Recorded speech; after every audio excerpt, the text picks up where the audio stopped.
Jakob Novak, Celje, Aluminij, 1-1, končni izid. Kako ste v celjskem taboru zadovoljni s to delitvijo točk? Kako ste vi videli ta obračun? Želeli smo si zmago, definitivno, ampak se je pač tekma šla v drugo smer. Imamo neke napake, ki jih moramo nujno popraviti, tega gola pač ne bi smeli dobiti. Tudi bilo bi treba v napadu kakšno stvari, malo bolj izkoristiti kakšne šanse, te pol šanse, malo boljše reagirati, to pač se moramo med igralci malo pogovoriti. In to je to, bomo še naslednjo tekmo boljše. Predvsem v prvem polčasu ste si priigrali nekaj zares zrelih priložnosti, takrat se je zdelo, ste res zapravili možnost, da bi si za nadaljevanje pripravili nekako boljšo podlago. Ja, tako kot pravim, nismo bili čisto pravi v teh zaključnih situacijah in bo to treba pač popraviti, tako kot sem rekel.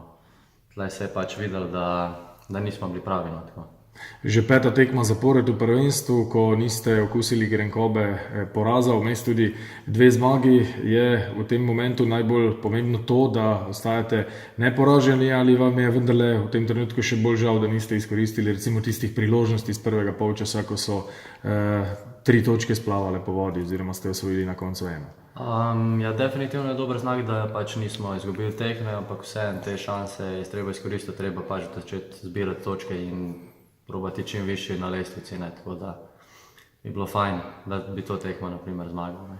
Jakob, tudi vaš naslednji nasprotnik je danes remiziral v Ljubljani, Gorici je v zadnjih trenutkih ušla zmaga iz rok. Vaš bivši soigralec Đusi Lupeta je bil strelec izenačujočega gola. Zdaj vas torej čaka gostovanje v Novi Gorici, zato to zadevo navezujem. To pa je nasprotnik, ki vam je nekako ušel iz rok na tej prvi tekmi tu v Celju.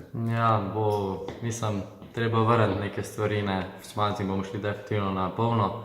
Probali bomo pač dobiti vse duele, malo tudi bolj izkoristiti te situacije, ki smo zdaj imeli in to je to. Analizirati, kaj bo zdaj narobe in iti tja po zmago. Jakob, hvala lepa za pogovor in velike sreče. Hvala vam.